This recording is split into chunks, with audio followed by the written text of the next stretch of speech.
Siempre es un honor poder servir al Señor. Siempre lo es. Es una oportunidad que solo cuando nos encontremos con Él vamos a valorar suficientemente. Quiero ante todo felicitarlos por la decisión de servir al Señor.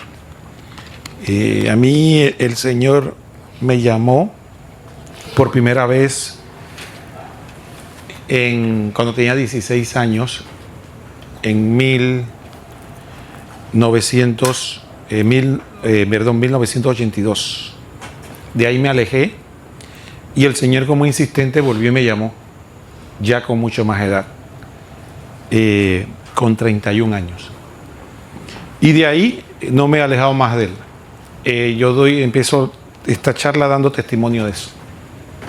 No me he arrepentido ningún día de haber decidido seguir al Señor. Y no me arrepiento de haber dejado absolutamente nada. Cuando uno da el primer paso, siempre la primera aprensión que uno tiene, o el demonio te pone en la cabeza, es que, bueno, eso es lo que le dicen a uno en la iglesia, ¿no?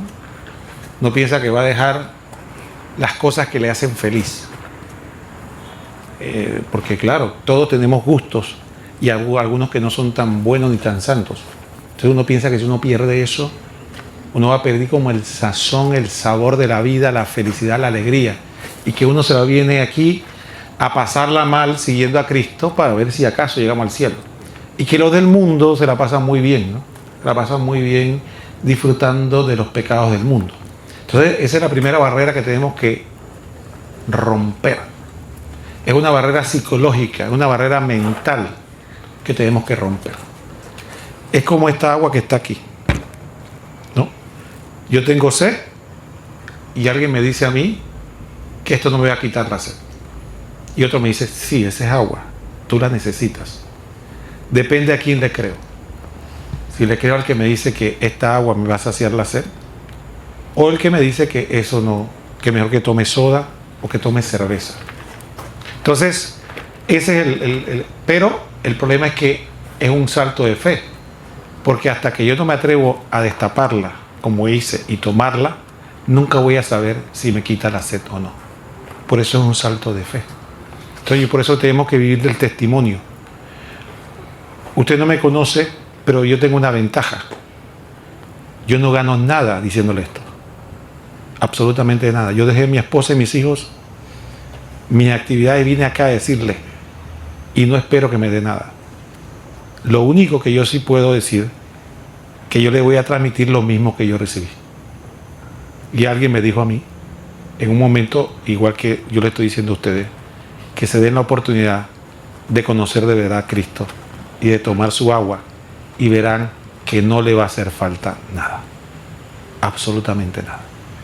Al contrario, se van a preguntar por qué demoré tanto tiempo en dar el paso. Pero sin embargo, todo no es color de rosa. Cuando uno empieza una actividad, nosotros que somos hombres y trabajamos, sabemos que decimos a veces en el argot de trabajo, me salió la bruja. El trabajo parecía fácil, el trabajo parecía sencillo, pero ocurrió algo, se puso difícil. Bueno, en la vida espiritual también va a pasar eso. ¿Por qué? Porque tenemos enemigos. Una vez nosotros somos bautizados, nosotros somos criaturas nuevas. Pero cuando nos alejamos de Dios, perdemos la gracia. Cuando, como ustedes volvieron al camino, ustedes son criaturas nuevas. Dice la carta a los Corintios 5:17. Toda persona que está en Cristo es una creación nueva. Lo antiguo ha pasado, lo nuevo ha llegado. Esto dice la palabra de Dios de hace 2000 años y eso aplica exactamente igual para nosotros. Nosotros ahora mismo somos criaturas nuevas. Y lo antiguo ha pasado y lo nuevo ha llegado. Pero vamos a tener enemigos. Hay 3 enemigos que tenemos que combatir. 3 enemigos. Uno es el mundo. El mundo es el primer enemigo. Pero el mundo entendido como todas las fuerzas malignas que se asocian. Dice 1 Juan 2:15, no amen al mundo ni lo que hay en el mundo. Si alguien ama al mundo, el amor del Padre no está en él. Entonces alguno que lee eso y se interpreta como que si estuviéramos combatiendo contra la creación, y no. Voy a poner un ejemplo. Yo en mi vida pasada era un borrachín. Me encantaba el guaro. ¿Y qué pasaba? Yo me juntaba con gente que le encantaba el guaro. ¿Y qué hacíamos la gente que nos gusta el guaro? Nada más hablamos de guaro. ¿Tú no tienes plata? Yo sí tengo. ¿Sí o no? Todo, y nos asociamos y nos organizamos, hacemos actividades. ¿Por qué? Porque la vaquita, viene el guaro. Entonces, ¿qué pasa?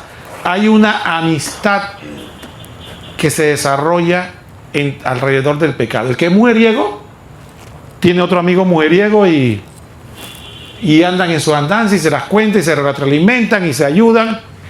Bueno, así pasa con el mundo. En el mundo hay un grupo de personas que pecan y se asocian.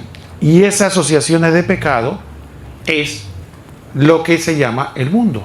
Y esas asociaciones de pecado forman estructuras.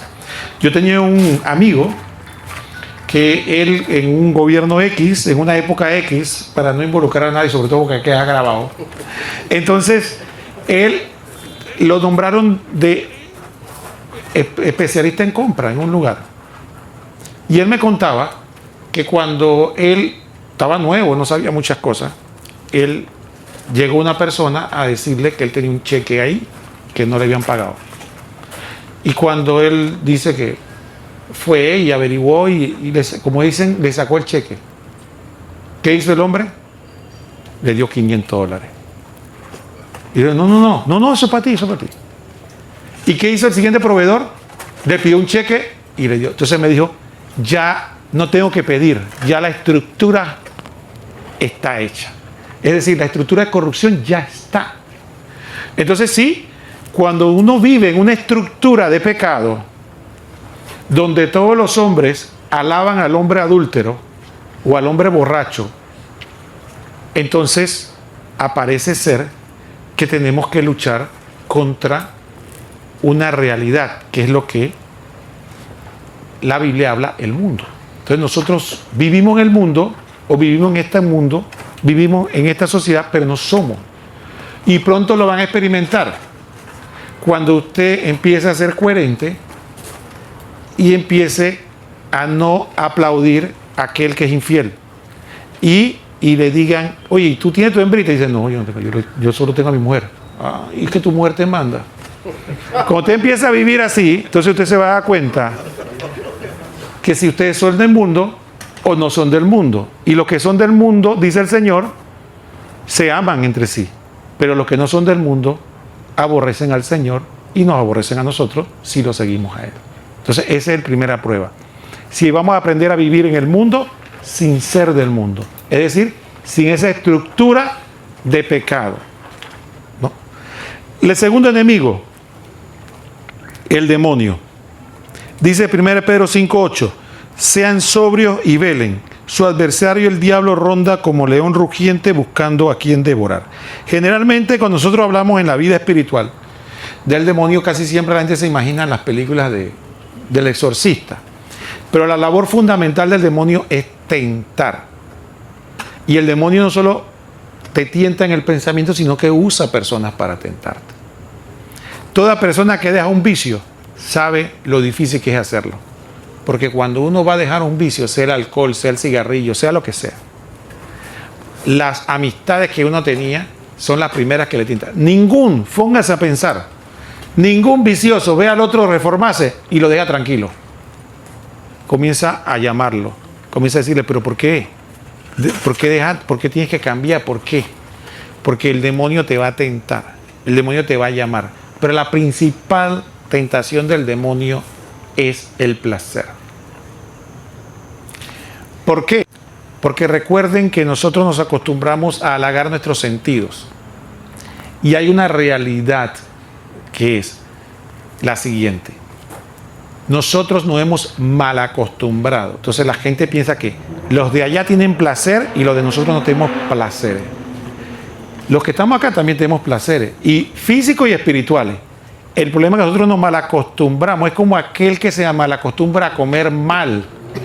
Si el placer que usted tiene para comer es la comida insana, ¿qué va a pasar? Cuando le dice el médico, no puede comer esto, pues se me acabó el mundo. ¿Qué va a hacer de mí? Porque usted está acostumbrado a comer mal. Entonces, piensa que comer bien es comer malo.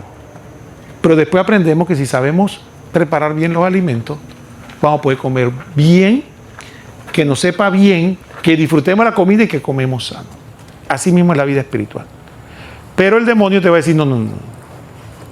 La vida está en McDonald's. Ahí es que tú tienes que ir a comer. No importa si tienes triglicéridos, no importa si te va a dar un infarto, ve allá, come allá. ¿Por qué? Porque el gusto por el McDonald's lo domina. Entonces igual va a pasar con nosotros con el gusto, con el pecado. Cada uno tiene un pecado que le causaba placer y que ahora el diablo va a utilizar para convencerlo que abandone a Cristo. Y un tips. Aquí lo importante no es no caer. Lo importante es levantarse. Así que no quiero a ninguno de ustedes acobardándose porque se cayó. Se cayó, se levanta, se sacude el polvo y sigue caminando. Se cayó, se levanta, se sacude el polvo y sigue caminando. Porque esta batalla es así. El que cree que va a seguir a Cristo y no se va a caer nunca, no sabe en qué carrera se puso. A esta batalla es así. Pero lo importante que tenemos que tener es que el enemigo nos va a tratar de convencer de que desistamos. Creo que hay un refrán que lo explica muy bien. El refrán dice que el diablo cuando te invita a pecar, te quita la vergüenza. Y cuando ve que caíste, entonces te la devuelve. Se burla de ti. Se ríe, mira cómo caíste. ¿Y ahora quién te va a ayudar en este problema? ¿Ah? ¿Y ahora qué vas a hacer? Ahora que te metiste en el problema. Pero mientras te está convenciendo, te dice, no va a pasar nada, no te preocupes, nadie te va a ver. No te preocupes, dale, que nadie te va a ver, eso no se va a dar cuenta. Entonces, ese es el segundo enemigo. El tercer enemigo es la carne. ¿Qué es la carne? La carne se le llama fundamentalmente, no al cuerpo. El cuerpo no es el culpable de nuestro pecado. A la carne es un término que se utiliza para explicar una herida que tenemos nosotros en nuestra creación. ¿Esa herida qué es? Se lo voy a explicar de una manera sencilla. ¿Qué es más fácil? ¿Hablar bien del prójimo o hablar mal de él? ¿Qué es más fácil? ¿Ser fiel o ser infiel? ¿Qué es más fácil? Generalmente el pecado no es más fácil. Si el pecado no nos fuera más fácil, todos fuéramos santos. La razón es que tenemos una naturaleza herida en el pecado. Y eso se le llama carne. Dice la palabra de Dios, Romanos 8:18. Pues bien, sé yo que nada bueno habita en mí, dice San Pablo, es decir, en mi carne. En efecto, querer el bien lo tengo a mi alcance, mas no el realizarlo, puesto que no hago el bien que quiero, sino que obro el mal que no quiero. Voy a poner un ejemplo sencillo. ¿Cuántas promesas año nuevo? ¿Cuántas promesas? Este año nuevo yo vengo distinto y diferente. Y al poco tiempo igual, como dice, la misma vaina, ¿no? La misma vaina. ¿Por qué? Porque somos débiles. Entonces, tenemos una tendencia a una facilidad al pecado. Entonces, nuestra lucha por el trabajo, por la virtud, requiere esfuerzo. Por lo tanto, para nosotros es más fácil la comodidad. Entonces, nuestra primera lucha espiritual es saber que nosotros no estamos, el que sigue a Cristo no está para estar cómodo, sino que está para exigirse. Y el mejor ejemplo que se usa de eso es para el ejercicio físico. Todo el que ha practicado ejercicio físico sabe que un día sale a correr, el segundo día sale a correr, y al tercer día dice, no, hombre, hoy voy a cogerla con calma. Y al tercer día, al cuarto día, lo llama un amigo y ¿qué? ¿Va a tomar pinta o qué? Y el quinto día, la mujer le dice, papi, quédate aquí, hombre, quédate conmigo. Entonces ya nada más corrió 2 días, no corrió más. Entonces la disciplina requiere esfuerzo. Entonces nosotros tendemos a la comodidad. Luchar contra nuestra naturaleza es parte de nuestra lucha espiritual. Sin embargo, el problema aquí es que nuestra fe no es una fe de voluntarismo. No se trata de que yo tengo que tener fuerza de voluntad. Se trata que yo tengo que tener unión con Cristo. Entre más unido yo estoy a Cristo, más fácil me va a ser vencer en la batalla. Entre más alejado yo estoy de Cristo, más difícil me van a hacer las cosas. Entonces, aquí el juego contra nuestro enemigo que tenemos, que es el mundo, el demonio y la carne, es nuestra unión con Cristo. Y para eso tenemos que unir 4 dimensiones, integrar en nuestra vida espiritual. ¿Cuál es la primera? La primera dimensión es la intelectual. La segunda dimensión es la espiritual. La tercera, la apostólica, y la cuarta, la comunitaria. Cada una de estas dimensiones hay que balancearla porque podemos caer en un extremo u otro. Por ejemplo, el aspecto intelectual, todos tenemos inteligencia, todos tenemos la razón. Sin embargo, podemos caer en un exceso o un defecto. ¿Cuál es el exceso del aspecto de la razón o el intelectual? El intelectualismo. Aquel que todo lo quiere entender, que todo lo quiere razonar y que piensa que a partir de ahí todo lo va a definir. Entonces cree que entendió a Dios, cree que entiende la iglesia, cree que entiende todo. Entonces al final Dios no es Dios, sino que yo soy Dios. Entonces nosotros tenemos que saber de que hay cosas que no vamos a entender. Simple y llanamente. Del actuar de Dios, de nosotros mismos, incluso de la revelación. Tenemos que esforzarnos al máximo para poder comprender. Pero hay cosas que tenemos que aprender que no las vamos a entender. Nuestra inteligencia no da para tanto.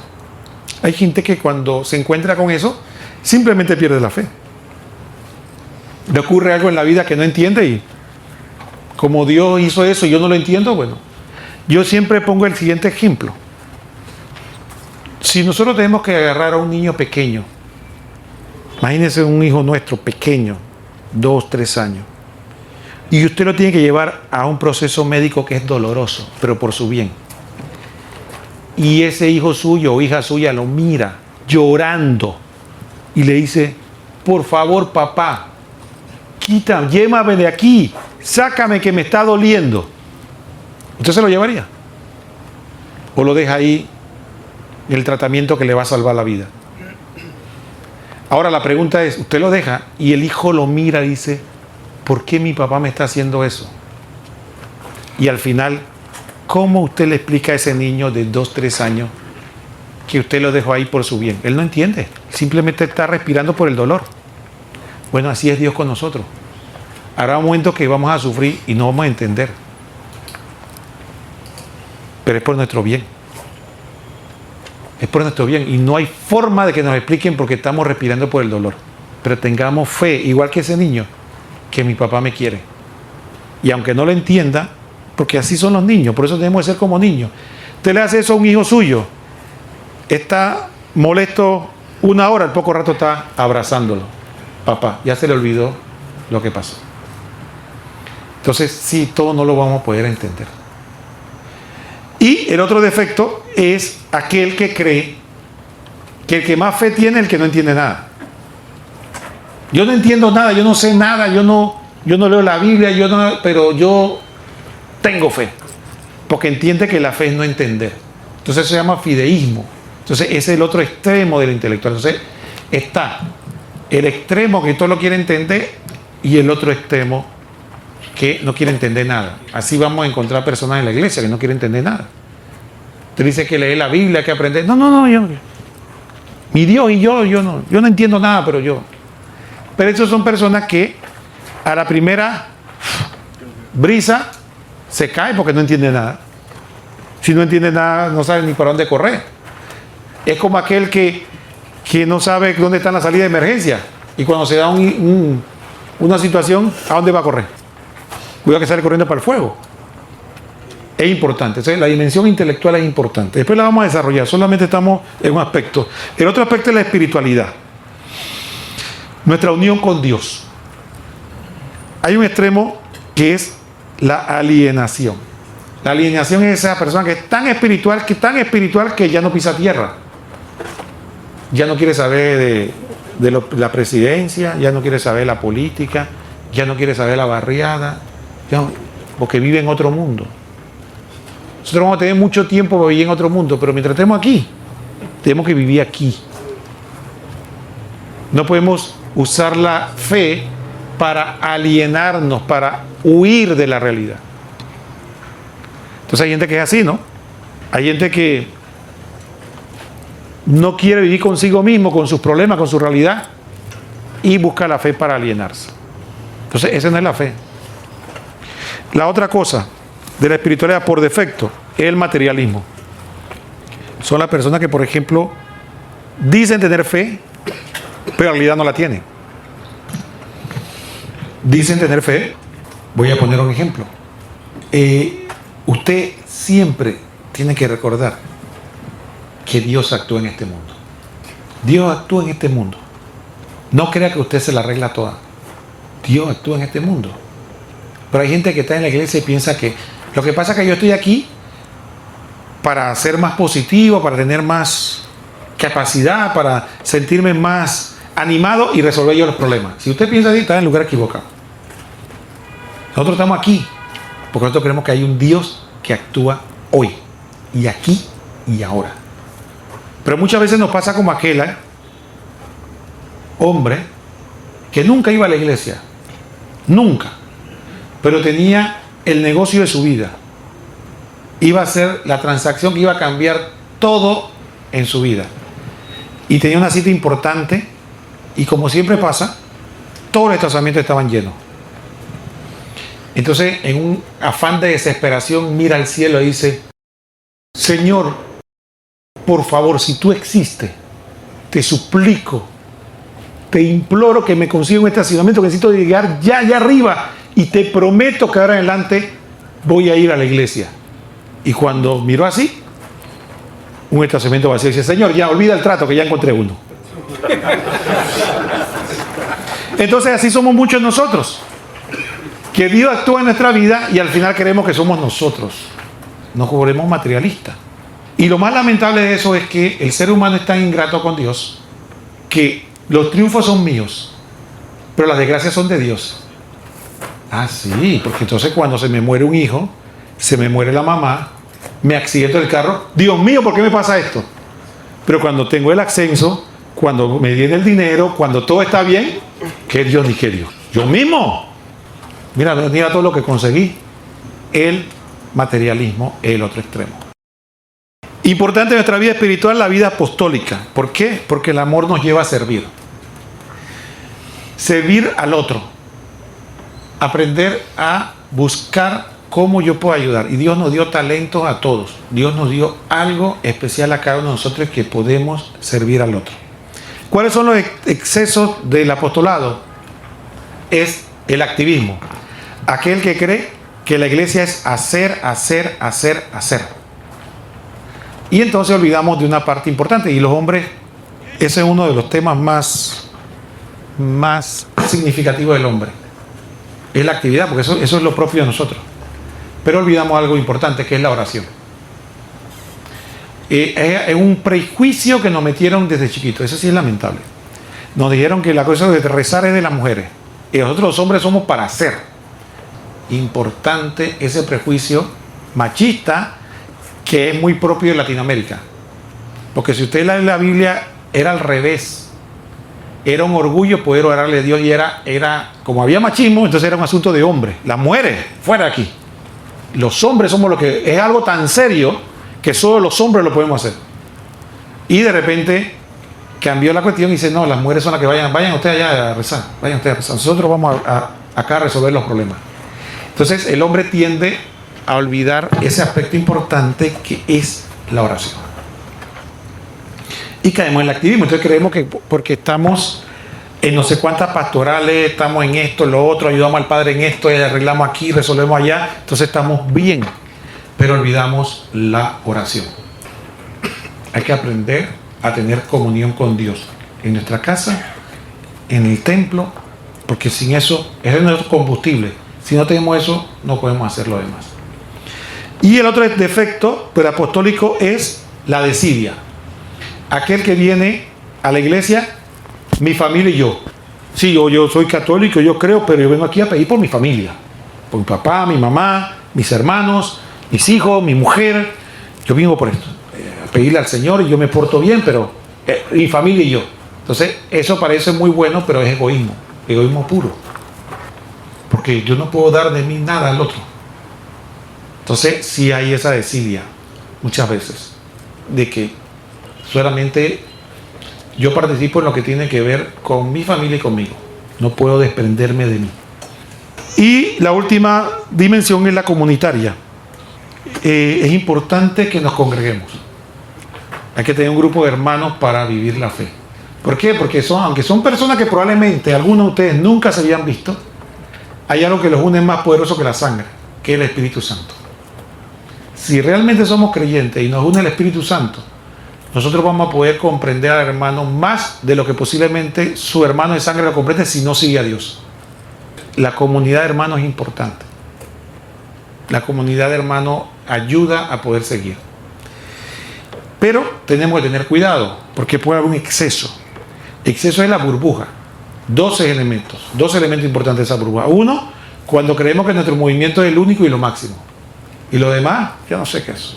Ese sectarismo de que mi movimiento, mi grupo, mi gente, no.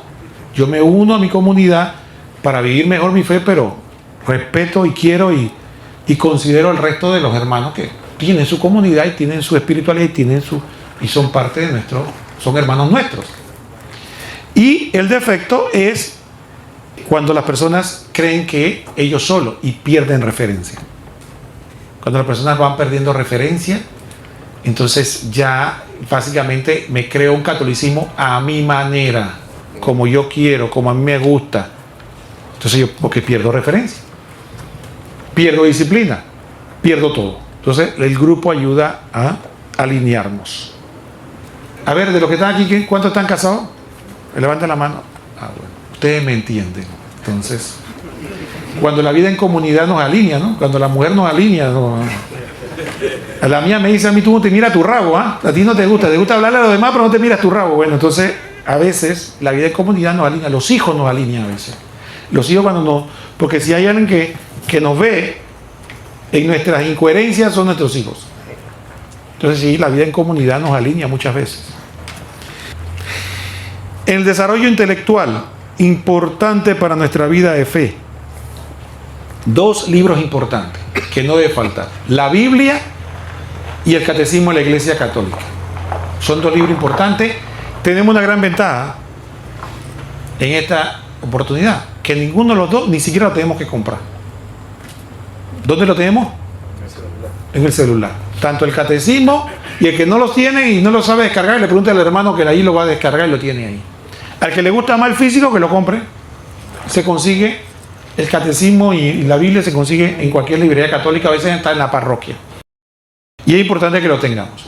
Depende de cómo quiere empezar. El Catecismo, si quiere empezar, hay un compendio del Catecismo que es con preguntas y respuestas, más sencillito, y hay un Catecismo mayor que es más grande. Hay una cosa que es importante del estudio. Dice Mateo 11:25. Jesús dijo en aquel tiempo: yo te bendigo, Padre, Señor del cielo y de la tierra, porque has ocultado estas cosas a los sabios e inteligentes y se las has revelado a los pequeños. Hay algo importante que debemos tener. Las cosas del espíritu hay que interpretarlas espiritualmente. Si nosotros vamos a leer el Catecismo, si nosotros vamos a leer la Biblia, no se trata de un afán de inteligencia. Usted puede ser neurocirujano o puede ser un sigmalanda y no entiende nada, porque no es un esfuerzo intelectual. Si eso es así, es un encuentro con Dios. Entonces, lo importante es saber que lo que dice el Señor se revela, no se le revela a los sabios e inteligentes, se le revela a los humildes, a los pequeños, a los que reconocen: Señor, yo necesito que tú me ayudes a entender. Porque es una realidad espiritual. Es una realidad espiritual. Por eso puede haber personas muy inteligentes que no entienden la Biblia. No entienden. Usted le habla y no lo ven. porque es un don espiritual. Entonces tenemos que el aspecto intelectual tiene que ir del camino del aspecto espiritual. La espiritualidad, hay cosas que debemos que tener importantes.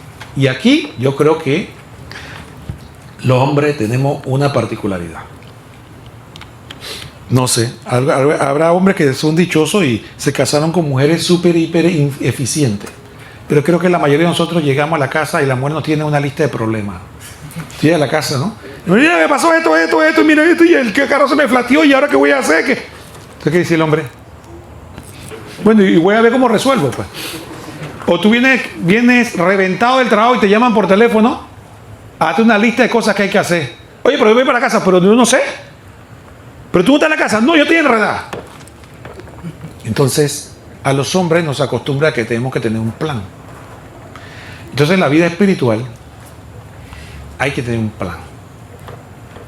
Nosotros no podemos tener nuestra vida espiritual al acaso. Ya hablamos de algo, de la Biblia, ¿verdad? Y el catecismo. Tenemos que tener un plan, tenemos que poner una meta. ¿Cuándo lo voy a leer? Cuando me inspiro, cuando me acuerdo. Yo tengo que tener un plan, ponerme una meta. Voy a leer un capítulo del Evangelio todos los días. ¿Eso cuánto me toma? ¿Alguno piensa que eso es mucho? No. Mire, yo le puedo garantizar que eso no le toma a lo sumo 2-3 minutos. Un capítulo del Nuevo Testamento, todos los días. Ya se puso una meta. Al catecismo, bueno, póngase lo que quiera, un artículo pues, al día. Pero póngase uno, póngase una meta. ¿Qué pasa con lo demás? Los sacramentos. ¿Cuándo me voy a confesar? Voy a esperar. ¿Regala? No. Tengo que tener un ritmo de confesión. Yo, no el cura, yo. ¿Cuántas veces voy a confesar? No puedo ir a la confesión cuando ya me he regado la cosa. Tengo que confesarme con frecuencia. ¿Y qué va a pasar? Que cuando usted se confiese con frecuencia se va a dar cuenta de algo. Que es como todo. Cuando usted tiene un ático, así como esto, ve que está aquí, y usted un día empieza a arreglarlo. Cada vez que arregla algo, ve algo nuevo que hay que mejorar. Así pasa con la vida espiritual. Nuestra vida espiritual es como que nosotros tenemos ahora mismo un ático en completo desorden. Y hemos empezado a ordenarlo. Y conforme vamos confesándonos, vamos caminando, vamos eliminando cosas, nos damos cuenta que hay cosas que hay que afinar. Va a llegar el momento que usted va a ir a confesarse y va a decir, no tengo que confesar. Entonces, ahí, diga usted, voy a empezar a progresar. Porque entonces va a empezar a hilar más fino. Ya no va a confesar que le pegué a la mujer, o me emborraché, o me fui para el prostíbulo, sino que va a confesar, fui egoísta, fui grosero. Va a empezar a confesar cosas que antes ni se fijaba. Por eso, porque empezamos a ponerle disciplina a la vida espiritual. La oración personal y comunitaria. Miren, si hay algo que es difícil para el hombre, y yo lo sé porque soy hombre y he lidiado con hombres en campo espiritual, es la oración. Por eso tenemos que disciplinarnos en eso. Tenemos que poner un momento para orar. La oración que ustedes sigan, yo no voy a decir, en eso yo no me voy a meter. Pero elijan un modelo de oración y hagamos oración diaria. Diaria. Y es una lucha. Es una lucha. Pero hay que hacerla. Y para eso usted tiene que tener un plan. Mire, yo le recomiendo que usted agarre en el celular, en una libreta, y anote mi plan de vida, que espiritual es esto y esto. La misa semanal, tiene que decidir cuándo va a ir. La misa del domingo, cuándo va a ir, si va a ir el sábado en la tarde, va a ir el domingo en la mañana, va a ir el domingo en la tarde, cuándo va a ir. Eso lo tiene que meter en agenda. La confesión, la oración diaria, la lectura de la Biblia. Entonces, la vida espiritual a veces es como la vida matrimonial. A veces estamos en luna de miel y a veces estamos bravos. Entonces, la vida espiritual es así. No crea que la vida espiritual es luna de miel. Ustedes acaban de salir de un retiro y muchos de ustedes están en la luna de miel. Pero después el tiempo va a venir momentos de sequedad, momentos de hastío, momentos de cansancio, momentos de estar bostezando, pues tengo sueño. Es importante recordar y pedirle al Señor ayuda para seguir adelante. Miren, el apostolado, un fruto importante de una vida espiritual sana es comprometerse a servir en algo. ¿Y el primer servicio dónde es? En la casa. Cuando usted se enfrenta al Señor, ¿usted sabe por quién le va a preguntar primero? ¿Se han puesto a pensar? Pregunto, ¿alguien se atreve a decirme por quién le va a preguntar primero? Por la mujer primero. Sí, le va a preguntar primero por la mujer. ¿Cómo la trataste? Entonces, cuando yo tengo charlas de pareja, ahora no hombres solamente, eso es uno de los momentos más difíciles. Porque todo el mundo piensa que la pareja es el parche pegado. Y muchas veces la que tratamos peor. Y nos van a pedir cuenta primero por ella. Primero, porque la Biblia dice claramente que nosotros tenemos que amar a nuestra esposa. La Biblia dice que la mujer debe obedecer al marido porque el marido es cabeza de la casa. Pero después le dice al hombre que tiene que amar a la mujer como Cristo amó a la iglesia y se entregó por ella. Entonces es una grave responsabilidad. Entonces vamos a tener un juicio de acuerdo a cómo amamos y servimos a la mujer. Entonces es un proceso de conversión bien difícil. No es fácil. Porque nosotros tenemos en el chip de que si tratamos bien a la mujer nos van a dominar. Tenemos que tener fe en Dios de que eso no va a pasar. Y le digo algo por experiencia de otros matrimonios, no solo la mía. En la medida que usted ama y sirve a su mujer, entonces que su mujer le va a obedecer. Ahora mismo no le obedece. Ahora mismo la tiene en rebeldía y dice, a mí no me va a obedecer, pendejo. Si él cree que me va a obedecer, está loco. Y eso es así porque es una guerra. Pero si usted empieza en el camino del Señor, la estructura que el Señor planeó va a funcionar. Porque es natural que la mujer se someta si sabe que el hombre la ama. Eso es natural en ella. Se siente amada, ella se va a recostar al pecho del hombre que ella ama y que la ama a ella. Pero a la fuerza no. Entonces sí, el primer apostolado es la familia. El segundo apostolado es la vida laboral. Nosotros somos laicos. Nuestro segundo apostolado no es la parroquia, es el trabajo. Tenemos que trabajar y hacerlo todo con amor para la mayor gloria de Dios. No para la empresa que trabajamos, no para el jefe que tenemos, no por el reconocimiento, sino para mayor gloria de Dios. Es el segundo apostolado importante. Nada de estar en el trabajo de que no, me estoy estudiando la Biblia. No, ahí es el momento de trabajar. El momento de la Biblia es para tiempo libre suyo, no el tiempo de que estoy trabajando, estoy orando y no, ahí no. Hay que trabajar y trabajar con todo. Dice 1 Corintios 10:31. Por tanto, ya coman, ya beban o hagan cualquier otra cosa, háganlo todo para la gloria de Dios. Entonces el segundo apostolado, aparte de la familia, la esposa, es el trabajo. Hacer todas las cosas con la mayor perfección posible por amor a Dios. Es importante que lo tengamos presente. No hay peor cosa que un católico holgazán. Y encima se cree católico. Después que usted ocupa su tiempo en la familia, ocupa su tiempo en el trabajo, entonces ahí viene el ofrecimiento. El tiempo que usted tenía para usted, el tiempo libre que tenía para usted, usted decide cuánto va a ofrecerle a Dios en el servicio a los demás, en la parroquia. Ese es el tercer aspecto del apostolado. Sin afectar a la familia, sin afectar al trabajo, el tiempo que tiene disponible se le ofrece a Dios, porque como dijo muy bien el hermano al principio, nosotros somos laicos. Nosotros no somos ni religiosos, ni religiosas, ni curas, ni nada de eso. Nosotros tenemos que cumplir con nuestro rol. Y el Señor abre la puerta. El Señor arregla todo. Yo tengo 25 años de casado, 4 hijos, trabajo, y yo le sirvo al Señor en el tiempo que yo puedo. Ahora, ¿qué pasa? Tenemos que morir algunas cosas. Sí, porque si usted ahora que está caminando se va a dar cuenta que sí tiene tiempo. Pero también cuando empieza a quitar las cosas que son pecados, ¿no? Todas esas cosas que hay que eliminar, sí hay tiempo. Eso no significa que no tenga amigos, que no tenga vida social. No. el Señor arregla todo. Yo le doy testimonio de eso. Usted le dice al Señor, yo quiero servirte, voy a organizarme en esto, mira, yo quiero servirte de esta manera, ayúdame. Y Él arregla todo. Él te va a meter en el apostolado, ¿qué? Y te va a dar tiempo para que te y hasta te va a dar permiso para que la muerte dé. Todo. Pero tiene que ofrecérselo al Señor. ¿Qué apostolado puedo coger? Bueno, ahí tenemos las obras de misericordia de la iglesia.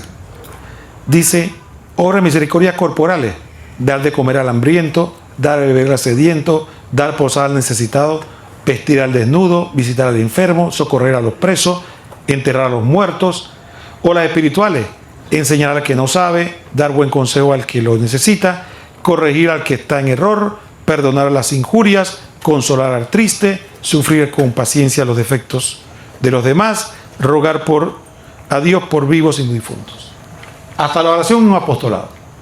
Usted puede entrar a un apostolado de oración. ¿Cuál es mi apostolado? Bueno, orar. Hombres y mujeres. Entonces mi trabajo es orar. Yo voy allá y me siento 1, 2, 3 horas a orarle al Señor por todo este mundo. Entonces sí, hay apostolado de todo. Es el llamado que el Señor nos da. Una vida comunitaria, familiar, amigos, hermanos en la fe, la parroquia. Es importante desarrollar esa vida espiritual, esa comunidad que nos podemos tener. Entonces, finalmente, quiero terminar esta reflexión con lo que dice Gálatas 5:1. Dice la palabra de Dios: para ser libres nos libertó Cristo. Manténgase pues firme y no se dejen oprimir nuevamente bajo el yugo de la esclavitud. Y quiero terminar con esta reflexión. La definición, cuando Jesucristo estaba hablando del tema, Jesús les dijo que Él venía a liberarlos. Y los fariseos le dijeron: nosotros nunca hemos sido esclavos. Nunca. Moisés nos liberó de Egipto y nosotros nunca hemos sido esclavos. Entonces Jesucristo dijo: el que peca es esclavo del pecado. ¿Cuál es la definición, pienso yo, más clara de un esclavo? Alguien que se le priva de su voluntad. O sea, el esclavo es el que no puede decidir por sí mismo. El esclavo era alguien que otro decidía por él. Lo que tenía que hacer, lo que tenía que pensar, cómo tenía que comportarse, todo.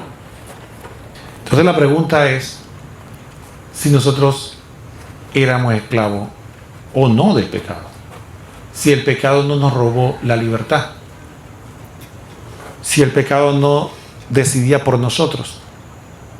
Si somos sinceros con nosotros mismos, ¿cuántas veces nos pasó como San Pablo?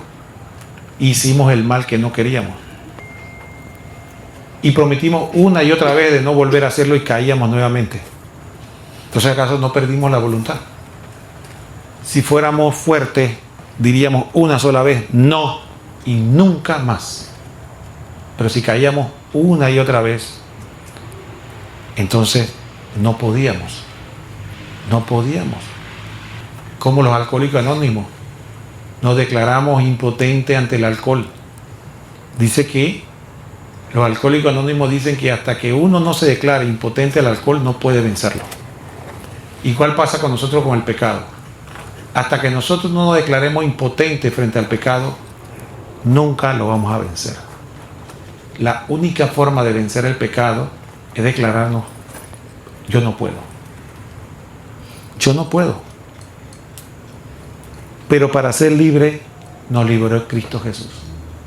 Al declararnos que no podíamos y decimos que nos entregamos a ti, Señor, Él nos liberó para ser libres. La única condición, dice la palabra, aquí dice: manténganse firme. Manténganse firme.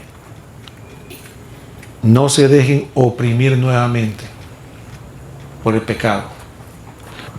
Se puede imaginar un pueblo que tuvo 400 años de dura esclavitud, sometido a los egipcios, y el Señor, dice la palabra, los tomó, humilló al faraón, los sacó de Egipto con mano poderosa y brazo extendido, abrió el mar rojo para que salieran. Los llevó por el desierto. Y cuando estaba a mitad de camino, ¿qué le dijo el pueblo al Señor? Volvamos a Egipto. Ya estamos cansados de estar en esto. Volvamos a Egipto. Que allá nos daban cebolla y nos daban sopa y nos daban, allá estaban las ollas de carne. Volvamos a Egipto. Entonces es la tentación que vamos a tener, y por eso la palabra, quería cerrar con esta palabra.